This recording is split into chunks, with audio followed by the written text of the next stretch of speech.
tomorrow morning we're back here at 8 a.m. for breakfast, and then we're starting at 9 o'clock with our Saturday program. And now we have Brady, yes, with the Ignite Conference. Yes. Come on up. Thank you all for the warm welcome. Welcome to Ignite. There we go. In case you don't know me, I'm a 12-year burner from Seattle. Most recently I worked on the Shame Project a couple of years ago. And Ignite is a little geek event that I started back in 2006. And like Burning Man, it ended up spreading around the world. And I love that my two worlds, my two passions have come together. And if you've never been to an Ignite before, it's all about making rock stars, which was easy with this crowd. So we have 12 or 13 great speakers tonight, a bunch of the organizers who are in town, a bunch of artists from the Bay Area, and a bunch of the Burning Man org folks. You're going to learn about how the airport was made, how to die at Burning Man, about the Suitcase Project, and a bunch of other stuff about organizing art and how to bring your community together. Now, each of these speakers is going to get just 5 minutes on stage, 20 slides, 15 seconds a slide. So all their slides are auto-advanced. They have no control over them. It's kind of like Burning Man. Now, just like Burning Man, the constraints of the presentation breed a lot of creativity. So topics that might ordinarily be really boring really just come to life because of the cadence of this presentation. So once I get on the stage, it's going to be an hour full of ideas. So get ready, be prepared, and enjoy. And most of all, welcome our speakers. Please welcome Nisha.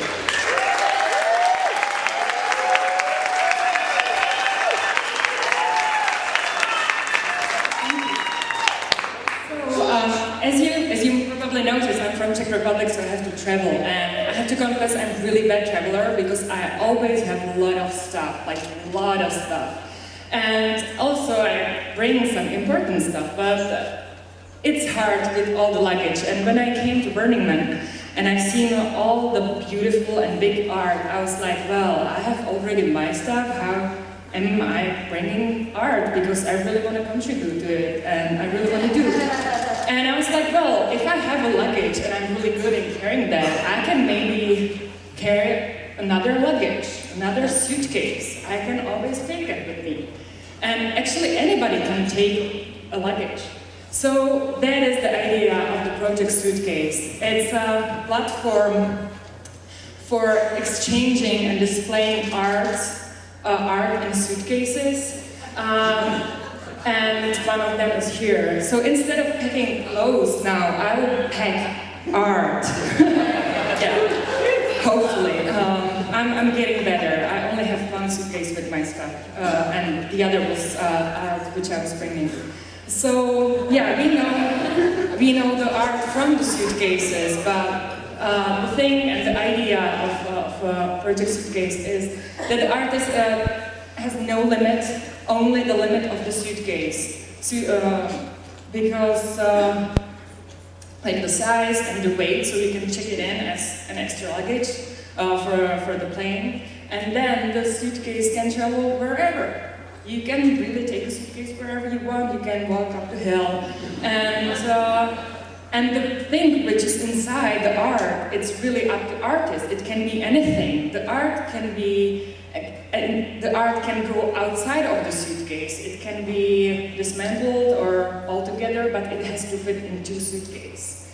So actually last year at the conference here, I brought the idea up for the first time, and some folks were really happy about it and really gave me some really good energy to continue on developing of the project. So and now I have to say that it's coming to life because I have first suitcase done and other 4 are just being made back in Czech Republic. And there should be a logo of the graph which disappeared from the slide because I'm standing here as a grantee of graph because the suitcase project got a grant.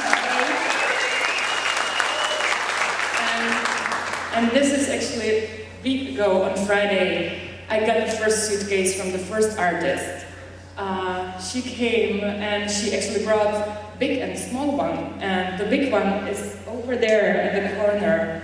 And this is the process how it was done. Like, we had many talks, she was crying, she wanted to quit because suddenly she realized it's not that easy to fit art into a suitcase. And so it was like long process, but the outcome is really nice. I really like it. It's called Jungle in an old suitcase. And it survived the first travel from Prague to San Francisco. Nothing was broken, so it works. And it will travel like this, and it will travel with people now around the United States and then around the world. Doxy will be actually the first person to take the suitcase on the road from here. And what I'm now is that I'm seeking for artists to participate. I'm seeking for other people to help with the project. Because now it's all starting. It's going from idea to actual life. So artists will be able to submit their proposals to make the suitcases, and also, I will need other people like the Supermans who are carrying the suitcases around the world. So anytime somebody's traveling, they can like get in touch with me and say, hey, I'm flying from New York to Buenos Aires, do you have any suitcase? Does it want to be displayed there? I will say yes, I will give them the suitcase and it will travel. And then it will be displayed on the streets, in malls, on different places, because you can really bring suitcase anywhere. And this is what I'm looking for the venues, events, people who would like to carry the suitcases, and for the artists. And this is the project Suitcase, which just started. Yay!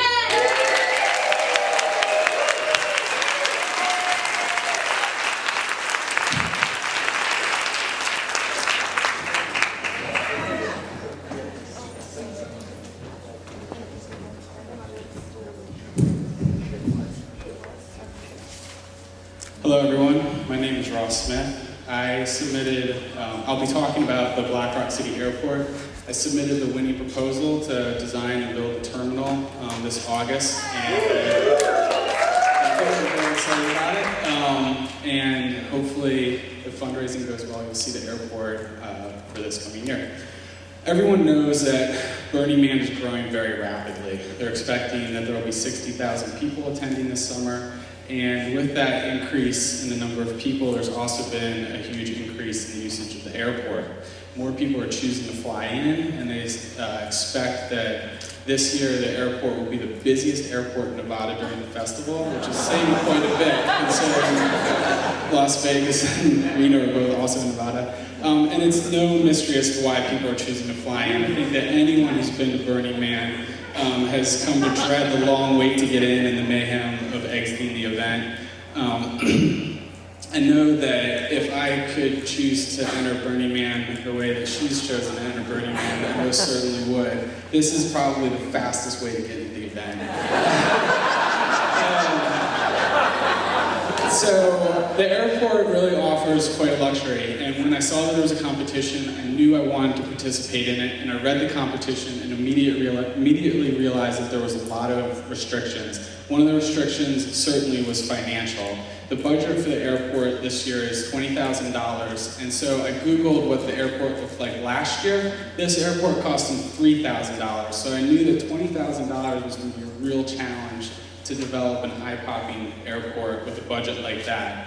Although, in addition to a very tight budget, they were also asking for a lot of programming. The rectangle on the left is a 3,200 square foot terminal, and then they wanted a separate or possibly design integrated pilot's lounge. In addition, they wanted a desk for this, a desk for that. They needed a passport area and a ticket area. They wanted an area to display sculptures. They wanted a bulletin board. They needed a PA system. They wanted lighting, and they have some security. It all had to fit into one storage container. They wanted it to be sustainable, and it had to be easy to assemble and disassemble. I had to go up, and they want two people to be able to erect the thing. So I after trying to wrap my head around the restraints of the program, I decided that all of this stuff needed to be bundled up and simplified. So what I started with is what you're looking at here, and that circle represents a central desk. I figured that all of the program requirements, a lot of the services, announcements, questions, could all be handled at a central desk. Now this diagram, this is what the airport looks like. That circle represents the central desk, and then I figured there could be program that extends outward from that central desk, and to the north there's the pilot's lounge, and then there's Terminal A and B. It's a very centralized program, so I started to look at precedents of other centralized spaces, and I started with Burning Man, and I realized the whole site plan is centralized, the man is centralized, the temple is a centralized structure, and of course, center camp is a centralized structure. So I thought, okay, centralization could work out on the playa. It makes sense for objects that are viewed from 365-degree angle, 360-degree angle. And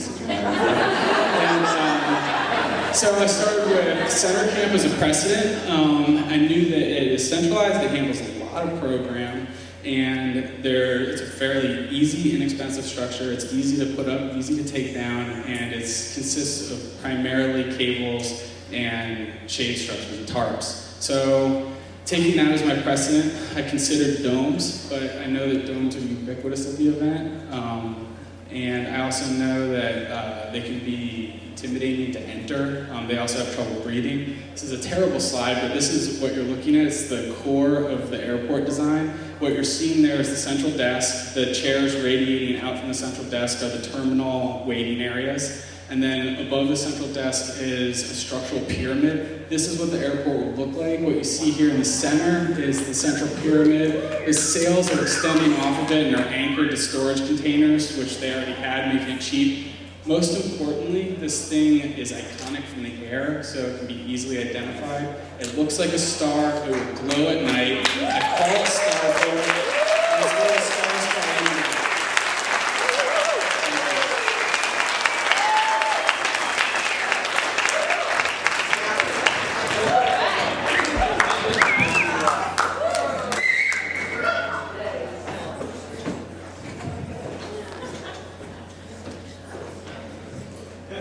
All right, we're going to talk about 500 ways to die at Burning Man.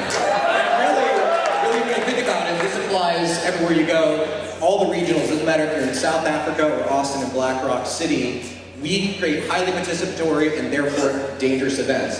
My name is Joseph Pred. I'm the Emergency Services Operations Chief for Burning Man, managing fire, medical, and mental health and emergency communications, amongst other things. Been doing this for about 18 years.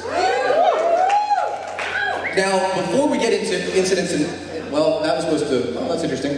Welcome to Ignite. So there's 5 core things that lead to drama and meltdown. It's called, it's not my fault. Pain, hunger, angry, loneliness, being tired. Those are key factors that will lead to problems and accidents and injuries. So watch out for them in yourself and watch out for them in other people. There is tons of great information online. You guys are all probably familiar with our afterburn reports on our website. So if you want to geek out on stats and info and all that kind of stuff, go check it out on there. Now, we all know what that is, and that's kind of a big funny joke, right? It's a touchstone for our community, but really what that comes down to is that participation and immediacy are really, really important concepts, and that while we consider safety, it's not the most important thing out there. Now, the other big issue that comes into play is 10 principles. And in my personal opinion, the 3 10 principles that form the trifecta for this immediacy of experience is radical self-expression, participation, and immediacy. But those things won't kill you. The environment will kill you, first and foremost. 10% of the people we treat out there on the playa are suffering from dehydration, and that can and will kill you eventually. Other environmental issues that we run into are, of course, whiteouts, right? Things fall over in the wind, they can crush you, things fly through the air, it can strike you, and worst of all, if you got somebody driving around not paying attention through the whiteout, and you're hunkering down, they can hit you, they can kill you. Now, these little nasty suckers, you probably don't pay attention to a whole lot, these bacteria can and will kill you in a really, really unpleasant way. This is why we sell ice on playa, because food poisoning and norovirus, salmonella, and all these other issues out there, they're the secret killer. Now, dubstep might eventually kill you. But you'd be surprised how few drug-related incidents we have on Playa actually result in injury or death. We're a pretty intelligent community. Now, what would Burning Man be without participatory art, right? This was the ladder to nowhere. 100 feet tall, and no safety harnesses. If you were going out there, you could climb that thing, and definitely, if you fell off of that, you could die. What would Burning Man be without fire? This is the acromion piece, you guys probably remember it. Hundreds of feet in size, on fire. There's no barricades. This is not Disneyland. You could walk up, have that immediacy of experience, and of course, burns can and will kill you. So, don't underestimate the power of stupidity, right? And so, if it's not you being stupid, your new best friend on Playa might be the one that's the sole author of your demise. So be really, really, really careful when somebody says, hold my beer and watch this. Now, Black Rock City is a really dense urban environment. Like all dense urban environments, there are unique challenges, traffic, theft, and all sorts of issues that relate to city planning and density. But that's what was dangerous about the city streets. Our cars. Sure, they're only going 5 or 10 miles an hour. You can walk out of the way from them, right? But the thing is, they got so much mass, and there's so many things that are blinking and moving around, and ooh, pretty shiny, that you can, when one of these things hits you, it can and will kill you. And these things, there are hundreds of them on Playa. Now, small airplanes are dangerous no matter where you go. A dirt airport on a temporary location, just as much there as anywhere else in the world. You'd be surprised how many people actually walk away from airplane crashes. But you'd be surprised when people fly in, they miss the airport entirely. Now, you might die from boredom sitting in the line of Exodus, but the real danger isn't when you're sitting in line at all. The real danger comes hundreds of miles away when fatigue is set in and that poorly loaded truck veers off because it's poorly handled. Now, rebar. Lots of rebar on Playa. Now, most people cap them, bottle them, bend them so they make them safer. Let's face it, Black Rock City has got more stakes than a vampire hunting convention. And you can trip over and fall and get impaled. It's no fun. Scaffolding. It seems like every year there's more of it. It's getting bigger, taller, some really big structures out there, and if it's not built right, it can collapse, crush you and your closest friends. Oftentimes there's no railing, so you have to be really careful on those structures. These are just a few of the most obvious things that can kill you out there. And when you're, regardless of where we're at the regionals, we're planning an event in Black Rock City, balance, safety, and experience. Thank you very much.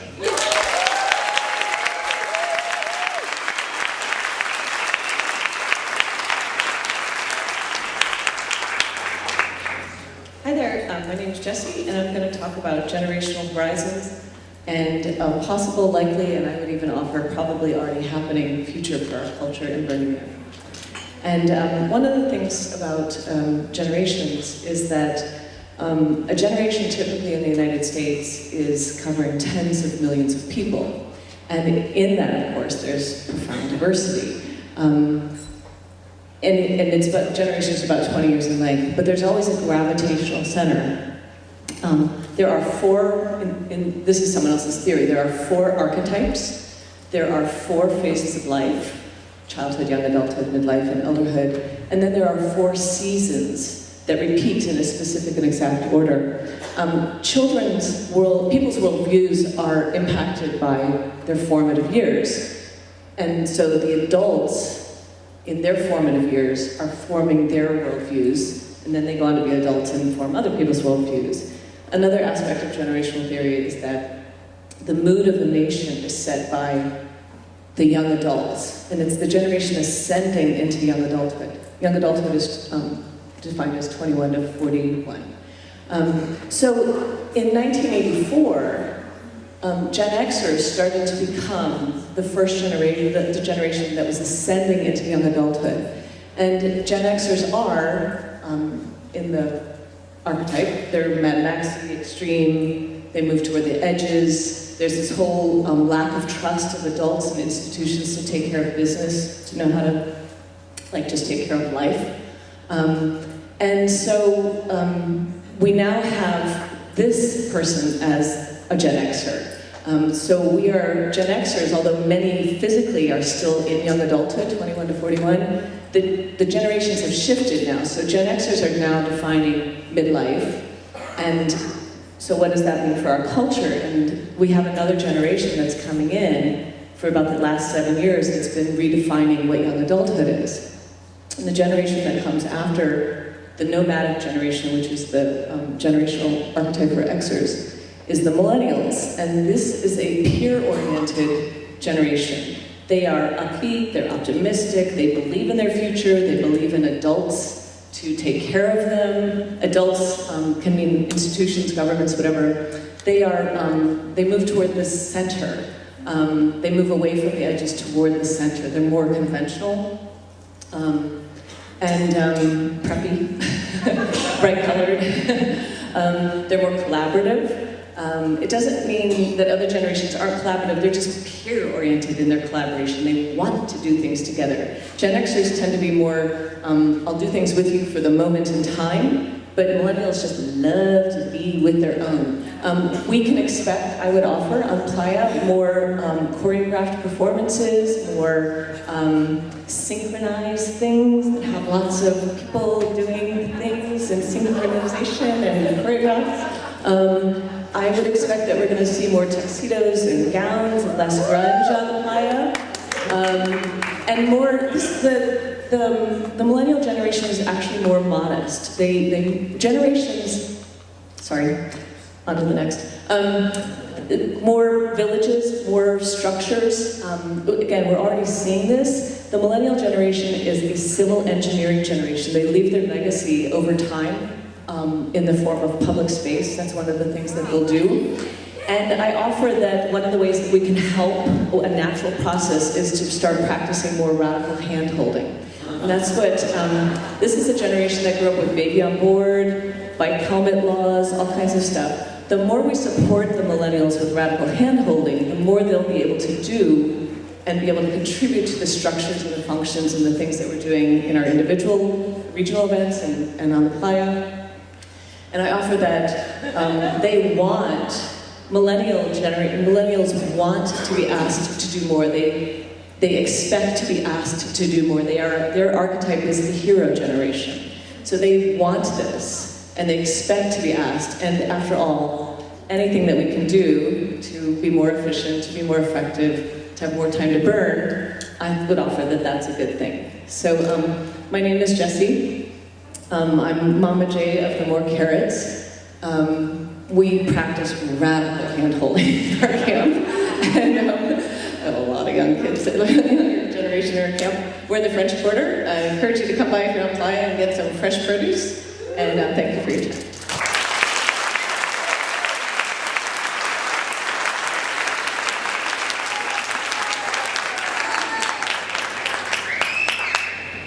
My name is Norm Marai from the League of Extraordinary Albertans, and I'm here this afternoon to trigger gratitude in you and encourage you to celebrate and share why your life is rad in the world. Now, before I continue, I just want to let you know I'm going to be using the word rad a lot. LifeIsRad.com is an advertisement-free virtual lounge of positivity, inspiration, and gratitude. A place where people are encouraged to answer the question, why is your life rad in the most creative way possible? Every day I post a piece of daily gratitude on the site, and here are some of my favorite submissions. So this is my friend, this is actually the first submission on lifeisrad.com when it launched in November. This is my friend's son Radley at 3 months old, and this is Radley a year later. Nothing is more rad than the creation of life. Submissions can be as simple as writing rad somewhere on your body or your hand and taking a picture of yourself as you embrace your passion.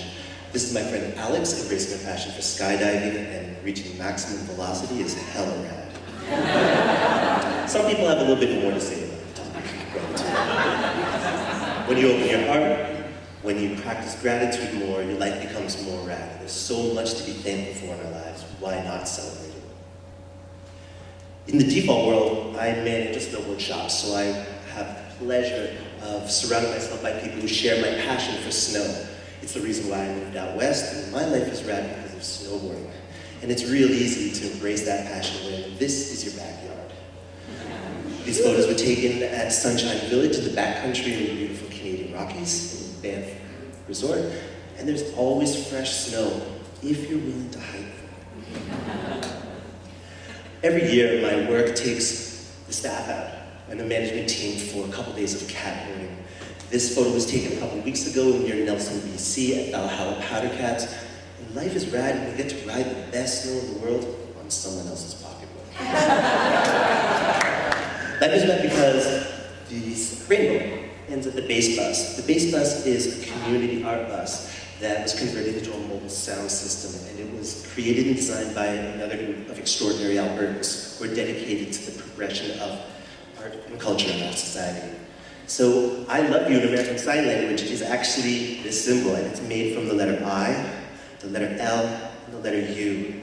Here I thought I was just shooting a hang 10 from devil horns, but obviously perspective is everything.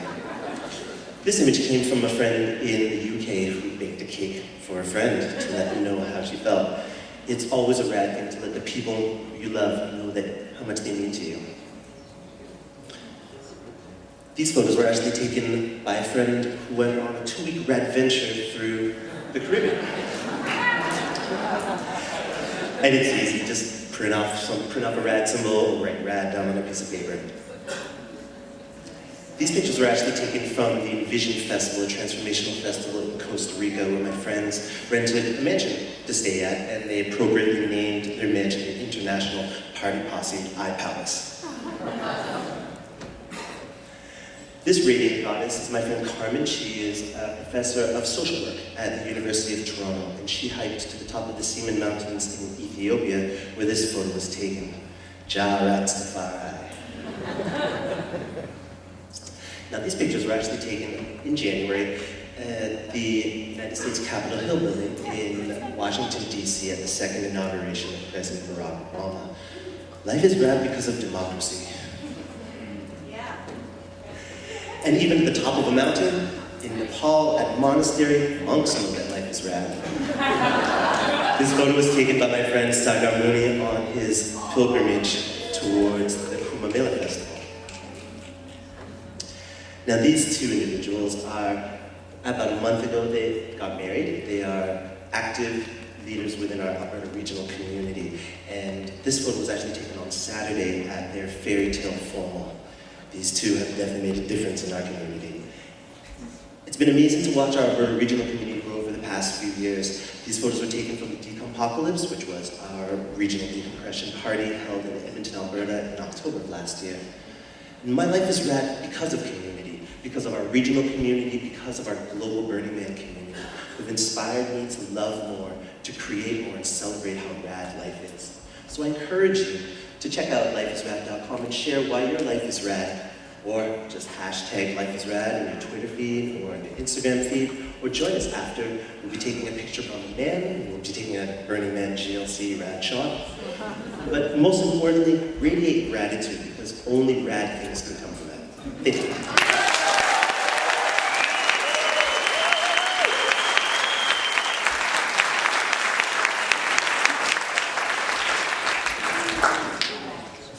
So, my name is Irish, and I'm the regional contact for Ireland. I probably, well, one of three. But I'm also an artist, and I was one of the leads on the Temple of Transition in 2011.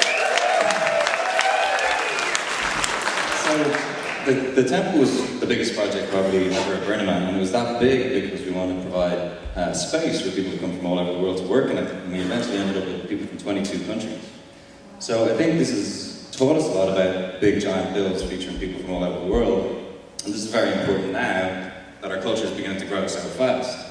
So not only are we talking about it amongst ourselves, by word of mouth, but Burning Man obviously is becoming more, there's more attention on it in the media, and things like this are going to inspire more and more artists to come to Burning Man. And we can expect perhaps a sort of renaissance in Burning Man art over the coming years. So core is particularly important as part of this process because it allows people to come and learn how to build big art without actually having to be from out themselves. And so then they go back home and they have skills and they have confidence and know how to build art. And what's going to happen is they're going to start collaborating interregionally, and we're going to end up with more and more projects like this, involving bigger and bigger crews. So projects of this size, with these distributed crews, have their own sets of problems, very special problems, above and beyond just the pain in the ass that building art projects normally is. So communication is obviously the biggest problem. If you've got people from all over the world, you've got to try and keep them all in the loop all the time. And email is not really a sufficient tool for this, and if you don't start with the right tools, you're going to end up in a world of hurt, because even Skype doesn't help. So you're going to have to come up with some sort of like stack of different softwares that you're going to use. I'm not particularly advocating any of these tools. It's just that you've got to start your project with an approach that uses the appropriate tools for the task. The biggest problem that's going to happen, though, is that French burners are not the same as German burners, are not the same as Kiwi burners. And there's a sort of loss in translation problem that comes up, where your one message is not sufficient for everyone. So another thing that's not going to happen is your artistic vision is not going to remain coherent. Because you can't track everyone all the time. So the answer then is just to give them loads of empty space into which they can contribute their own creative vision. For example, like we had these gargoyles. So a guy came, he wants to build gargoyles. I turned away for a second, and then I turned back, and there's like 40 or 50 local kids involved. And that was one of the best things about the entire temple project. It was completely unexpected. So between the communication problem and not being able to watch everything that's going on all the time, your project's going to be riddled with errors.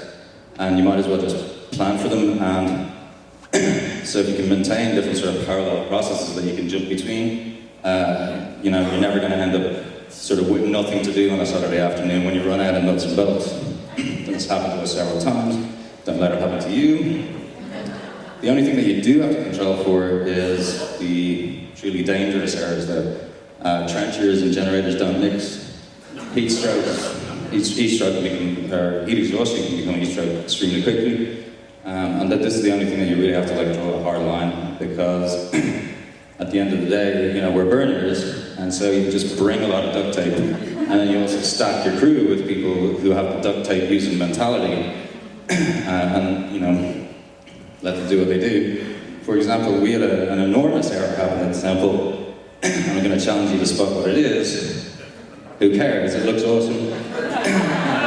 It's fine. So, you know, this is the thing. All these projects are an awful lot of work, and they nearly kill you. But at the end of the day, there's a massive payoff. So it's definitely worth doing. You know, yeah, we'll never do it again. That said, we're continuing the process of experimenting and seeing how these sort of interregional builds work. And we've got a new project this year.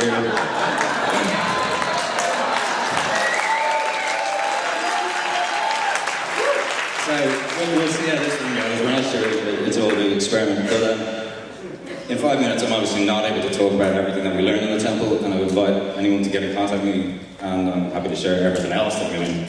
No problem. All right, guys. Thank you.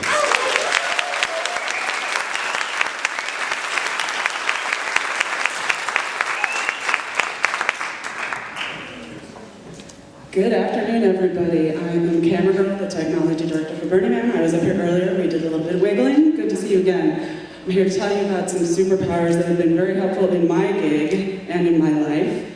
I wanted to let you know that each and every one of you is a superhero. I know a couple of you are like, that's right, I'm a superhero. Especially F and Lee, I'm sure he's back there. A couple others of you are saying, oh, I'm just a regular old me. I'm not really a superhero. I'm not wearing a cape today.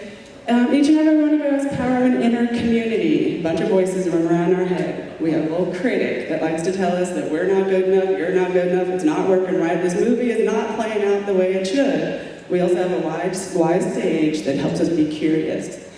Those voices are also joined by a host of characters, including some that are left over from when we were reptiles and things were trying to eat us. These guys give us very powerful information, and they are important powers that we have, but the true power of your inner community comes when you decide which of these voices you want to listen to and which of them need to be quiet and have their turn. They will get you into trouble, or they'll give you more powers.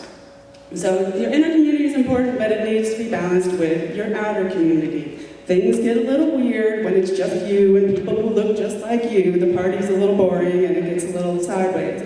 You have an entire world of people around you who have interest and who want to support you and who love you and who have a diversity of opinions. One superhero is good, the whole Justice League is better. I double back there today to meet somebody here and to find out what a couple of their superpowers are. because you're going to need it and they're going to need what you have. So we also have the power to give. We can create, we can share, we can lend a hand, we can give money, we can give presents, we can give our time, we can do the dishes, we can do whatever our people around us need because we have the capability of giving. We also have the capability of speaking, articulating our preferences, of giving information, of speaking up when a situation seems out of balance or crazy. We can give people feedback and encouragement and appreciation and love. Now, the power to give is very important. So is the power to receive, to sit down, to be curious, to engage in the wonder of the universe. Be like a child again. You can do this and be like a child, and to look at the amazing world around us and to get curious with it and to explore it. Even the strongest of us occasionally needs help from our friend Superman. He needs a posse sometimes. And he also knows that one of the biggest skills is to sit down, shut the hell up, and let another human being be heard and to fully experience something that's being offered to you. We also have the power of embodiment. Check it out, people. This is amazing. Look at what's going on here. Like, this is amazing. We can fight, we can fart, we can fuck. Hopefully not all at the same time, but if you're into that, I'm not here to judge. Just do it on your time. Okay, so our bodies are amazing. They are the biggest receivers that we have. They can see a situation or an emotion coming 50 seconds before your head knows what's going on. You can smell, you can observe, and move through the universe. This is a sacred vessel. You need to take care of your body. Your body, as you explore things, as you move into the deep corners, you'll find where some of those weirdo voices in your head have been living. And when you become more comfortable, as you're more comfortable in your body, you can be more comfortable with other people. This is your sacred vessel. It comes with an operating system. Guess what? You get to breathe 20,000-ish times a day. Up and on. The universe breathes you. You don't even have to do anything. And if you try to hold your breath, you can pass out and it'll breathe for you. You can turn into that channel, just like we did this morning, for 10 seconds, 5 seconds. If you're in a weirdo stitch or a bad conversation, tune into this channel, follow your breath. When you come back out the other side, you might find it's a different landscape that you can navigate.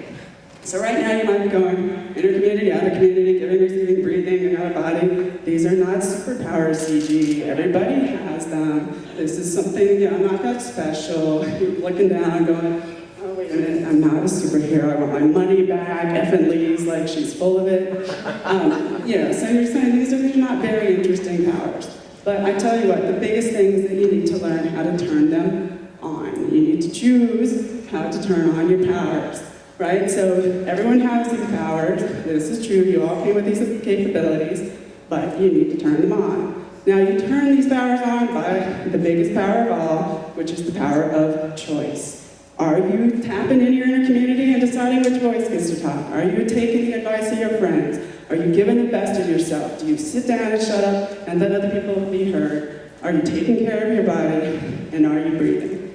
Now, that thing seems hard to do all the time, and sometimes it can seem like your superpowers aren't working, but that's why you also have power of your underpants. And when you forget that you're a superhero, you put your underwear on the outside and you're going to remind yourself and everybody else that you're a superhero.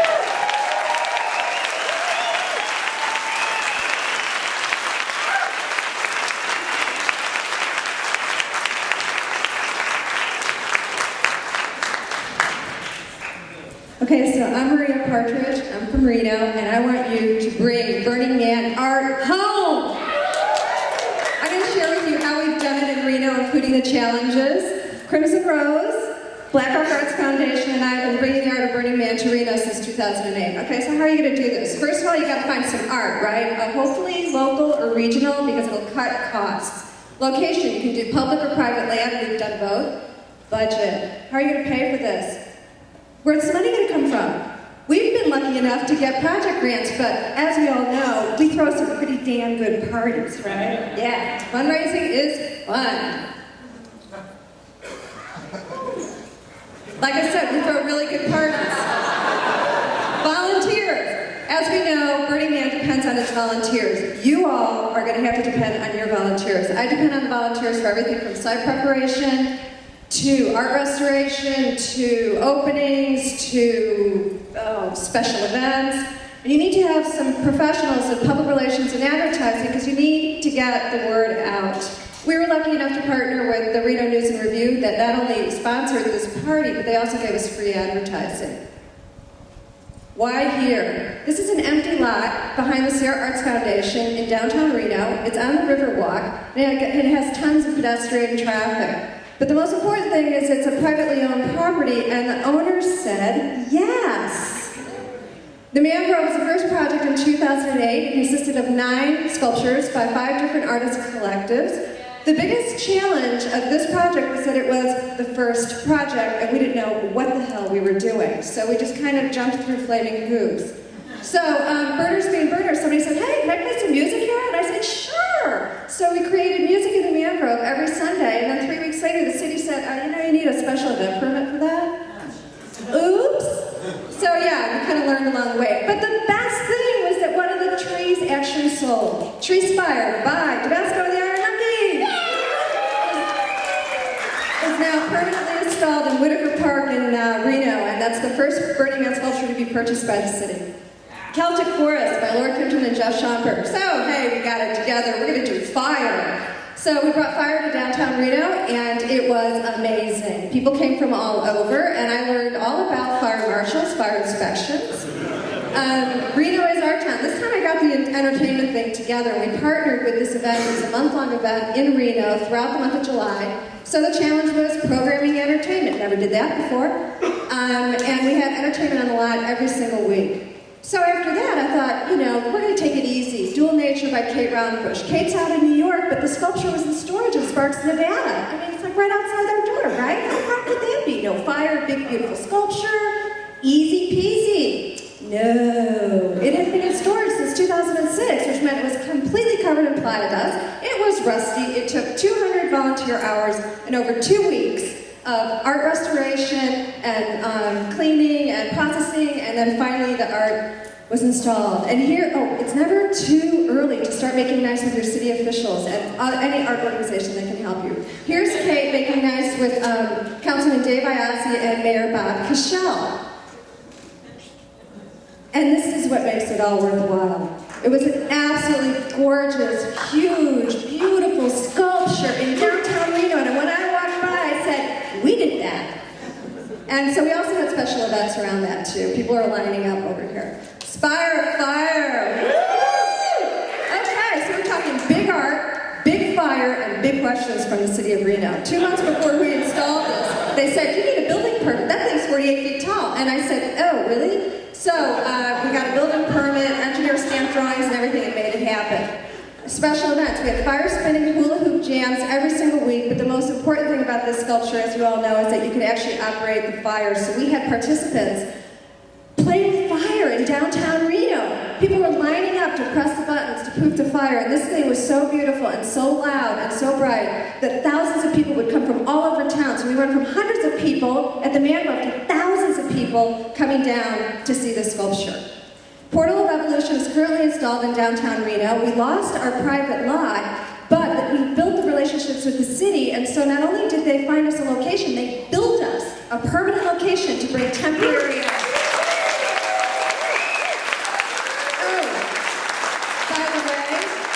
I never did mention that it was based on women's reproductive organs. I just called it the big butterfly. So that's it. Are we going to place Burning Man art all over the world or what?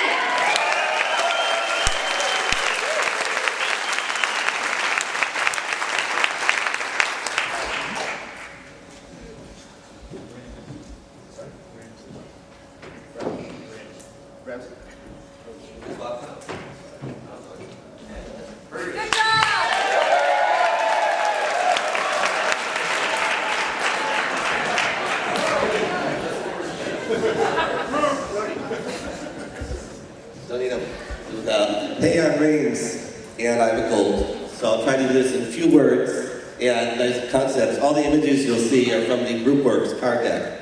I'll more about that later on. But I found that my purpose in life is to be a connector, a matchmaker, facilitator. I can apply info.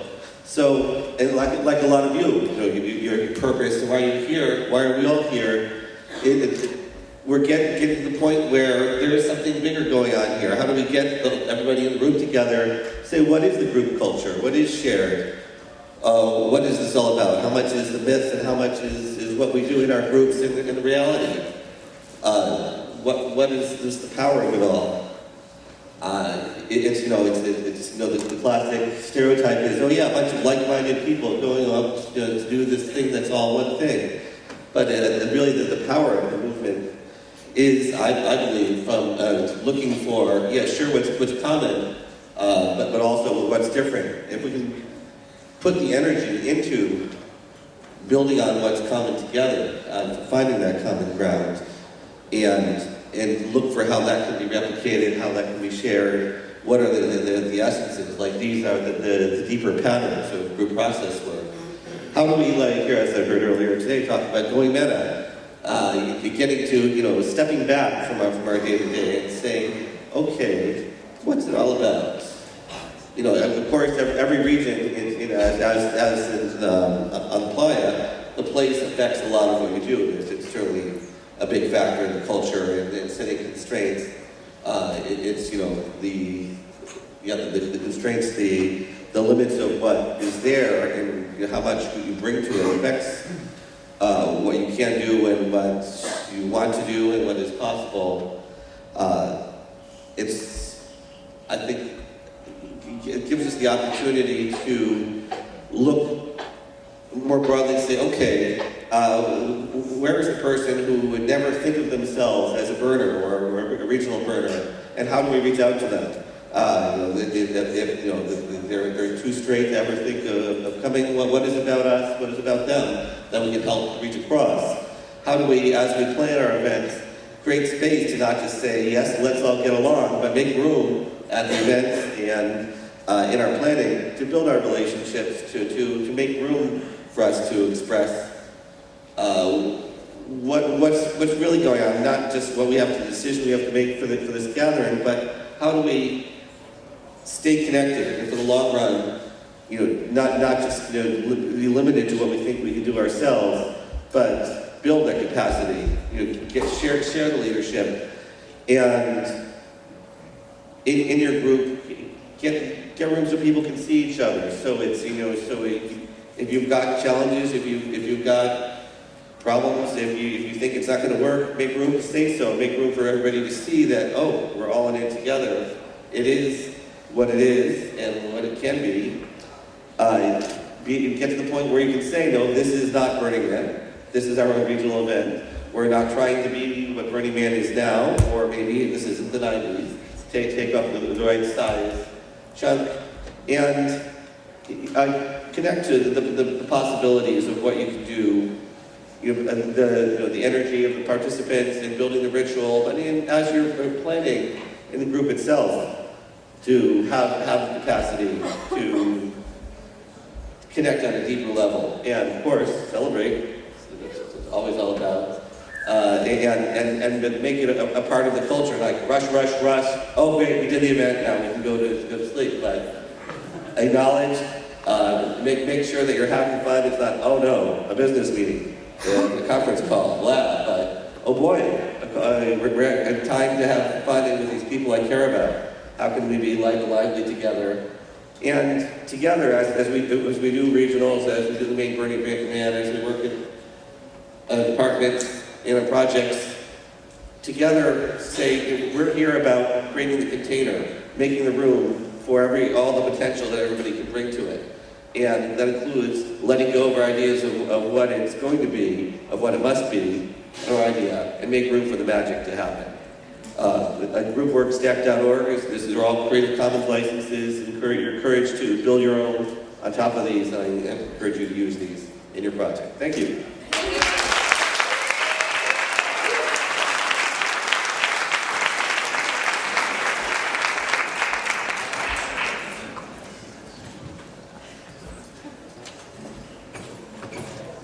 Hi, I'm Jeremy. I'm not good at following directions, so a lot of these slides have more words on them than they're supposed to. So feel free to ignore them, especially if you've been drinking. Now, a while back we had the Occupy movement, and one of the things they did was encourage everyone to move away from banks and move more toward credit unions, because credit unions are more focused on their members and on their community. rather than the bottom line, rather than making money. My idea is to take this credit union and turn it into making it for artists helping artists. Because in the credit union, it's a circular system. You put in your deposits, you take out loans, you pay interest, that interest creates dividends. And then you can choose what to do with those dividends. Either send them out more loans, or I'll tell you later what to do. Now, credit unions offer the same services as banks do, but there's no fat cats involved looking at the bottom line, trying to suck all the profits down. The profits return to the members. They get to decide what to do with them. They could, for example, decide to turn them into art grants, which might help this guy, Adam, who can't decide, get his art known and visible in the world. Credit unions are very helpful to their members. As we all know, there's a common thought that artists are starving and they need some help. Well, for some people it's true. And credit unions are a good way to get them that help that they need to support them in their creative endeavors. Now, President Roosevelt signed the Federal Credit Union Act in 1934, and his purpose was to create thrift and to promote loans for underserved communities, of which artists are certainly one. Now, another great thing about credit unions is they're not prone to failure. We all know how big banks and savings and loans have spectacularly failed over the years. Credit unions focus on the community and on the members, therefore they're what I like to call too small to fail. This community, first credit union was started in 1968 by 6 teachers in Sonoma County. They now cover 4 different counties, $160 million in assets, and they return tens of thousands of dollars to the members every year in dividends. It's not, the way to get it done is all you need is a group of signatories and a group of people who are interested, and then from there you can get help. This is actually, the law here in the United States requires the government to help their members create credit unions. You don't need somebody who's a financial wizard, you don't need somebody who's a banker, you just need people who are willing to pool their money to get the job done. Now the law actually requires them to help you, like I said, which has led to a lot of growth in credit unions. Membership has grown and grown. On the other hand, the credit unions themselves all consolidated, and the actual number of them has shrunk. So there's room in the marketplace for us to jump in and use this tool to do what we want it to do. Like the regional network, the best credit unions are personal and local. Like Burning Man, it's possible to pool all your money and create infrastructure and use the leftover to fund art. And, you know, there's also the 10 principles involved here. We got at least 8 of this product. Read it with me. Radical self-expression, decommodification, civic responsibility, radical inclusion, participation, immediacy, communal effort, and gifting. You can probably squeeze the other 2 in there too if you wanted to. I'm going to go home and do this. I haven't done it yet, but I'm in the process of doing it. You can go home and do it. We can do it all over the world. If you imagine credit unions springing up all over the world to support art and artists, it would be a great thing. It would actually be a quiet revolution where we'd actually change the way the world thought about money and art. We would actually realign the social chakras, if you will, into a more healthy, solid union. It is hard, actually, it's a lie. There's a lot of work involved, a lot of man hours, a lot of volunteer hours, a lot of herding cats, a lot of bureaucratic red tape. But there is help and turnkey solutions available to help get them going. These people have done it. There's in Cincinnati, the Communicating Arts Credit Union helps musicians. The Actors FCU, of course, is for actors in New York City. And Toronto has the Creative Arts Savings and Credit Union. It can be done. We can do it. Like I say, I'm going to do it. You can too. This is not really the kind of art that we're going to be creating with our money, although we could. It's more really about the interest that is paid on the loans. Now, we all need loans for cars, for houses, for education, whatever we got loans for. We can take the interest from that loans, feed it back into the community in the form of art grants, and actually turn our loan payments into art.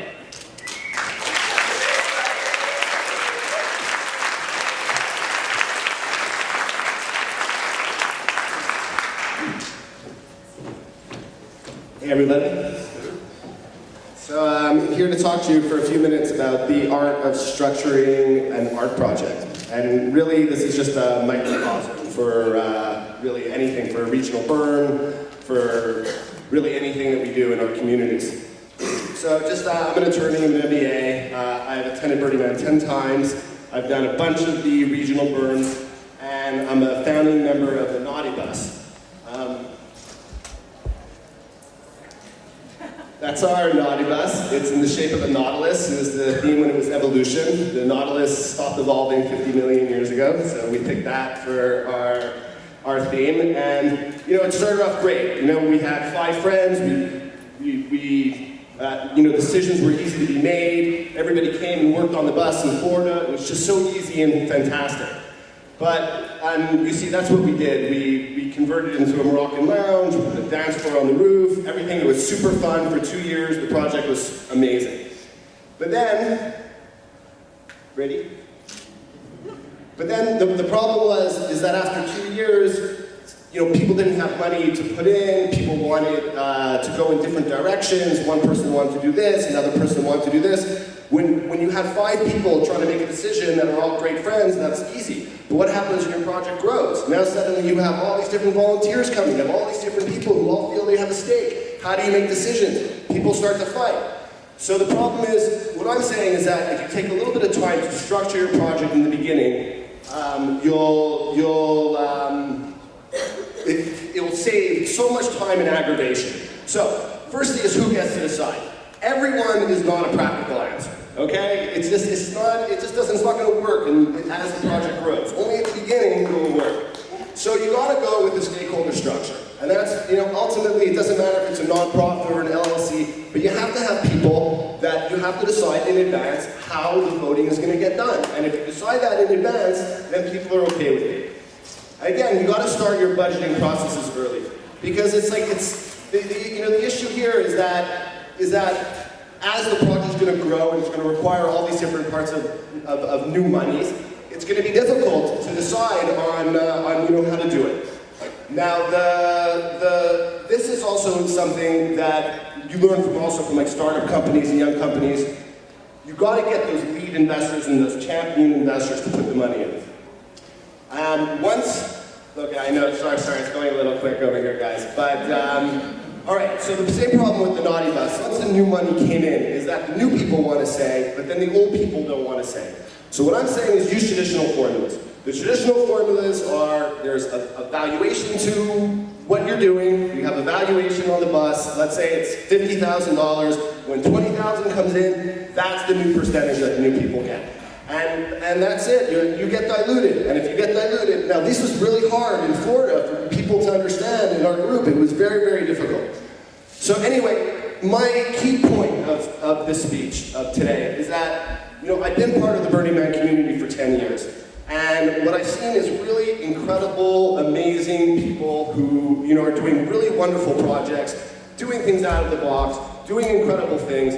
But at the same time, what I've seen in the community, and this is sort of my lesson to you, is that there still is a basic lack of certain old structures. Maybe some people are afraid of it, maybe people think that, you know, that's, you know, we're more cutting edge. But what I'm saying is that don't be rigid the other way. The same way they're rigid from the outside, don't be rigid about looking at established ways of things that people do things, and use the financial, use the legal, and look at structures that work in order to advance. Because I think as we grow, you're going to need some of these basic structures in place, and I think it's important for our community.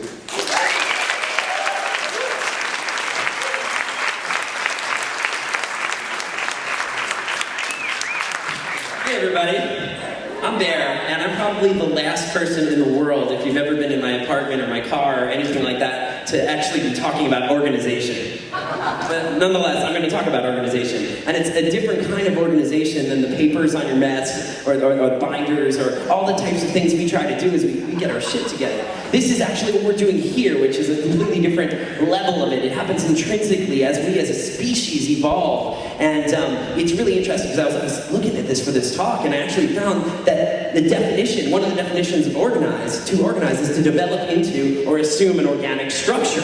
Whoa, damn. And so this is super cool because this is what we're doing and this is what humans have always done throughout history. But there's such a changing canvas of all the tools we have at our disposal to do this. And we've seen how labor unions and religious organizations and all these things have fundamentally transformed the course of human history. We enter our new paradigms through deciding to form into these new units and vessels as time progresses and circumstances change. So for me, this was all a big accident. I was out of college. I was working on the top of a tall building in Wall Street, now on Market Street, and I was totally sitting in my office, and I was like, wait a minute. Got the Obama bug, it bit me. And I hopped in my car one day and I drove to Philadelphia and I rolled into the office. The next day I was on a college campus with a clipboard, walking around. Then I said, this is stupid. I'm just gonna talk to my friends. My friends are musicians and artists. They're building communities. Let's activate those communities. And so I was doing that and I'm like, whoa, this is amazing. We can make such a big impact so quickly. So I started this organization, Music for Democracy, a PAC, and traveled all around the country throwing big concerts for Obama and building tech tools that got out the boat, leveraging these communities. And actually I came here to Oakland for the first time to throw Oakland Rocks for Change and found out what Burning Man was, and these burners were saying, hey, you should move to San Francisco, you should come to Burning Man. So that's what I did, and I hit the ground here, and I discovered Silicon Valley, and I was like, holy crap, this is like the gold rush meets the summer of love meets Silicon Valley, and Burning Man, the next step. And for me, I had this totally transformational experience, changed my life, and started traveling. So I went to Tahrir Square in Egypt, and then to Tent City in Tel Aviv, and started realizing that it's not just the active act of organizing that changes the world, it's infrastructure, it's system, it's the central nervous system that connects us all, and a lot of this evolution happens on its own. It's like spontaneous combustion. So we see, with the Arab Spring and Occupy, street art, in Tel Aviv, all of a sudden, boom, it's in New York, and these movements happen on their own. It's beyond us. We are organizing as a species, we are evolving. But some of these tools that we're using aren't necessarily suited for our philosophical intentions. So why aren't burners? Well, we're on every social network, but maybe we're not embracing any of them fully. And maybe that's because of these APIs that connect us all. They're taxed, they're tolls, the data is not ours to own. And so it makes us think about, well, look at Wikipedia. Jimmy Wales could have become a billionaire, and he decided, no, I want to try a different course. I want to leave a different mark in history.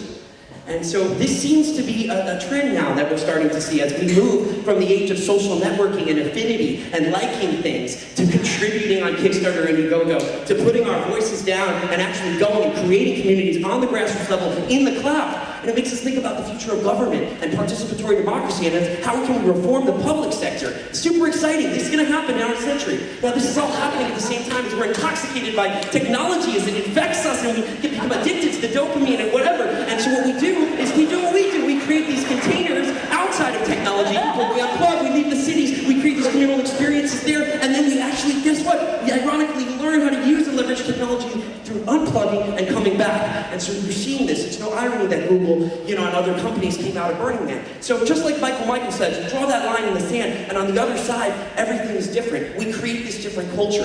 We fundamentally we are working with and hacking capitalism. It's not the age of communism and capitalism anymore. We have the ability to create gift economies and replicate those gift economies. It may be a post-capitalism phenomenon. This may be the next step in human evolution, and we're helping to lay that foundation. And it's fascinating because that's happening on two levels at once. It's happening in the cloud with algorithms and the singularity, and it's happening on the desert with this philosophical foundation and neo-tribalism and connection with our ancestors. And it's synthesizing the rain that's going to come down from that cloud into that desert. We don't even know what it is yet. It's going to be cool. And so as Larry Harvey always talks about, it's about this disintermediation, and we fundamentally understand that it's not about the red team and the blue team anymore. It's about systems and design like Bucky Fuller, and this disintermediation. We're seeing symptoms of our human evolution like crowdfunding and collaborative consumption. And fundamentally this happens in nature. These are starlings flying over England. They call it murmuration. And what's happening is they're actually adapting as a species with no hierarchy and no leader to avoid predators. They have mutated to survive and thrive as a species. And this is what we are doing as humanity. And we are all, as burners, these little fish teaming up to help humanity evolve and move forward so we can eat up that big fish that oppresses our creativity and evolve to that next level of humanity. Thank you very much.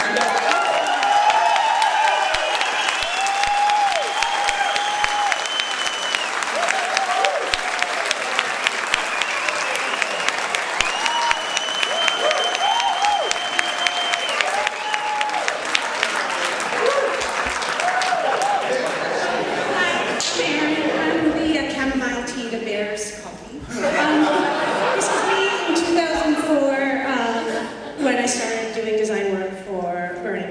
on the playa. And that's my pal.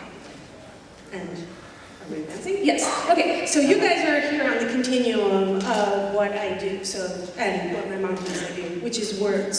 So I'm going to talk to you for a few minutes, obviously, about how design thinking can really broadcast your message for Burning Man, and you guys can have these tools. So this is a pile of the stuff that I've made for Burning Man, including tickets, postcards,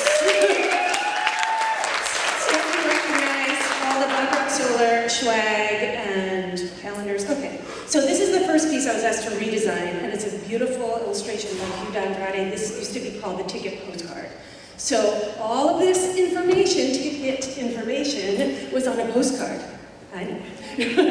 So my goal was really to expand this so people could absorb all of that 6-point type. And I made the case for turning this into a brochure. There's a budget constraint, so I guarantee we could do it with the same postage. Be able to explain the theme visually. So here's the piece that came out of that, and I did a bunch of these. The bottom piece is your inside, and the outside is a beautiful illustration by DA, and it's a self-mail. So I believe the postage was the same. I'll skip to the next slide. So whatever your event is, it's not a rave. So your job is to get folks excited enough to read your stuff, and then absorb it, and then share it with their community. And this is the Joseph Pred part. This is how you keep them alive. So design isn't beautification, it's problem solving, and it's message delivery. So that has to be your focus in the first point that you bring when you're sitting down to make something, then you can make it awesome. Next slide? No? Okay, hi. So whether you're doing something for the web or print, if it's a brochure, it's a badge, a ticket, it doesn't matter. All the stuff that I'm going to talk about is design thinking. It works across the entire thing. Okay, so this is the reason that I think design for Burning Man is so important, and it's on the back of every ticket for the event. So you guys, whoever's making this piece, is the gateway to broadcasting safety information, right? So you got to broadcast what these people are looking for. There's stuff they want to know, like when is their art car deadline, and there's stuff that you need them to know, like how you're not going to get arrested. Now, luckily, you guys are the audience for this stuff. You know how to talk to those people. They're you. So, know your objective, and you are, I forgot what I was going to say about this one. Amateur designers like to use every trick in the book, but choose one, and it's that much more effective. Now, this is a prized possession of mine, the ticket to my first Burning Man. And this is gorgeous and simple, and I was so psyched to hold it. And we don't make tickets like this anymore for security reasons or duplication reasons, and because we want to broadcast the theme, which for the year that I designed the ticket was the Metropolis. So this is my vision of Burning Man in Breakout City as a vibrant, upside-down, chaotic city. So in order to make something like that, know your design superpowers. So font and color have magical powers, and if you use them with a typographic hierarchy and you stick with that throughout the whole piece, people are going to get it. Now this, in there somewhere, is your audience. If you have something important to say to them, you've got to pre-digest it for them. So whenever you can use an image, a photo, an icon, they're way more likely to get it. So when I start a project, I always look at what's come before. I use Google, I have my design books, and you don't need to reinvent the wheel. And one of the great resources that you have is your community and the photos that they're taking. Most people would be happy to share with you and broadcast their information, just give them photo credit.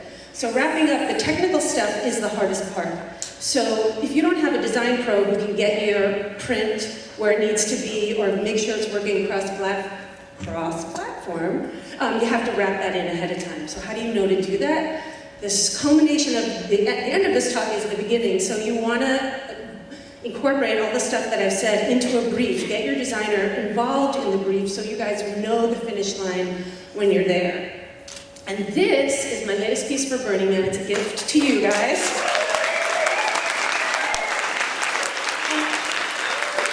I didn't make any time for that, thank you. I really want to give you guys the tools that you have, that I can share my tools with you, including the logo, so that you can be making whatever it is that you're doing that much more awesome.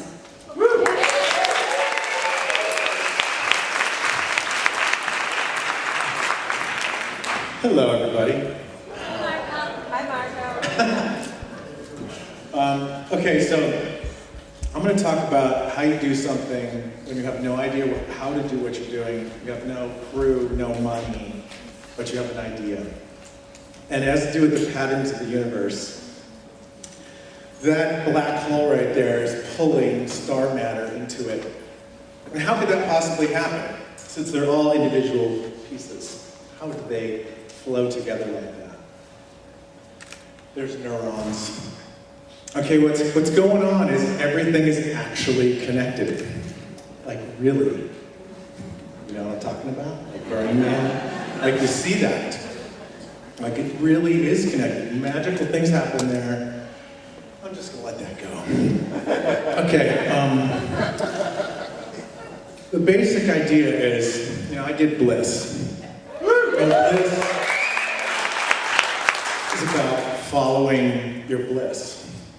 And the idea with that is that you like go into your childhood and find the thing that you loved to do. Every aspect of that thing. And then ask the universe, or ask whatever it is that does this, to give you an image or some aspect, some way of expressing that thing. And then when you feel it, you know it. And this is basically something I really love is, oh my God, women, mothers, it's like so how do you make something huge? When I started this, I had no idea what I was doing. I had no crew. I always worked by myself. And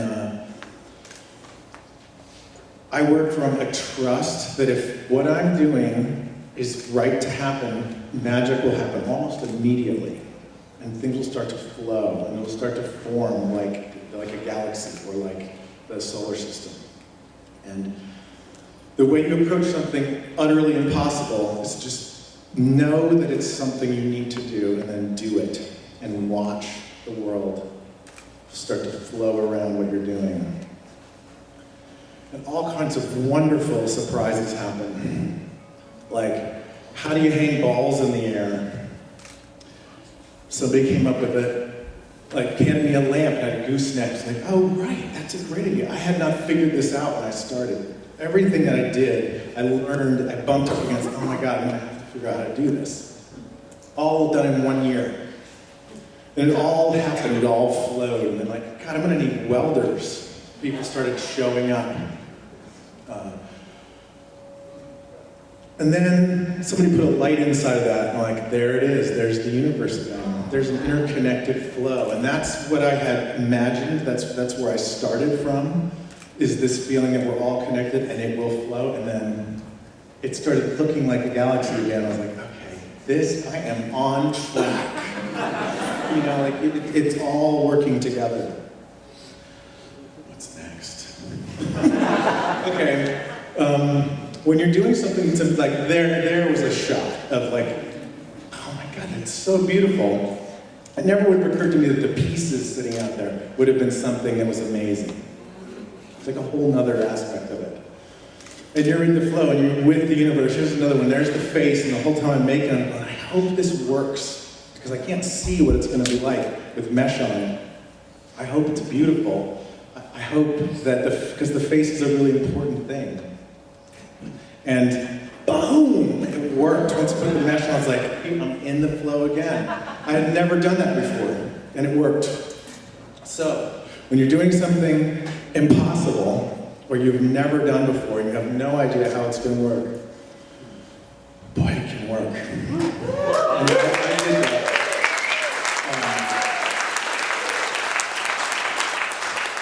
For me, it's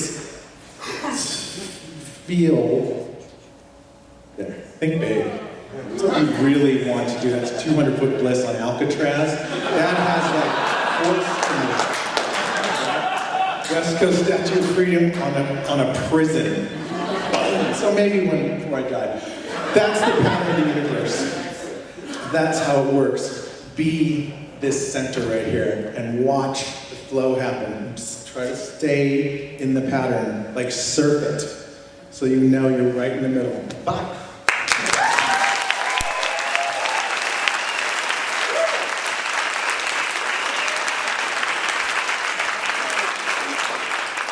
All right, thank you very much, and please let's